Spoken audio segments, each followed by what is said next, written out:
শেখ হাসিনা বাংলাদেশের রাজনীতিতে কোন চ্যাপ্টার এই চ্যাপ্টার আর খোলার সুযোগ নাই। যারা হামলা চালিয়ে আপনারা সবাই দেখেছেন, আমরা দেখেছি একটি তদন্ত কমিটি হয়েছে।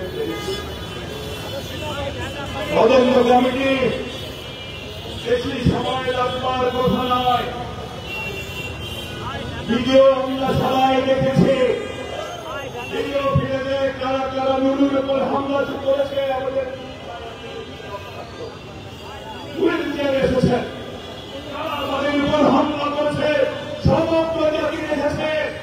যত তাড়াতাড়ি সম্ভব চিহ্নিত করে বিচারের ব্যবস্থা করুন, নইলে ইনশাআল্লাহ মঞ্চে আমরা কিন্তু এক প্রয়োজনে আমরা এক হয়ে আবার মাঠে নামবো।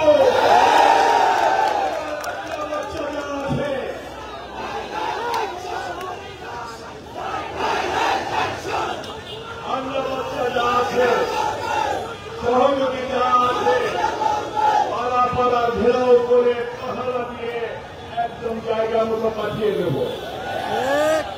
ঠিক আছে? অনেকে অনেক স্বপ্ন দেখছেন, আমরা লক্ষ্য করছি। অনেকেই ভাবছেন আপাতত আবার ইচ্ছা করবে, অনেকেই প্রস্তুতি নিচ্ছেন। স্বপ্ন দেখেন, স্বপ্ন দেখতে কিন্তু বানানি স্বপ্ন দেখতে, কিন্তু একটা কথা মনে রাখবেন, শেখ হাসিনা বাংলাদেশের রাজনীতিতে কোন চ্যাপ্টার এই চ্যাপ্টার আর খোলার সুযোগ নাই। যে স্বৈরাচার জনগণের ধারণে পালিয়ে যায় পৃথিবীর বুকে, সেই স্বৈরাচার আর ফিরে আসার কোন রকম নজির নাই। সুতরাং বাংলাদেশের রাজনীতিতে শেখ হাসিনা একটি মৃত অধ্যায়। মৃত মানুষ যেমন মারা যাওয়ার পর আর ফিরে আসে না, আসে।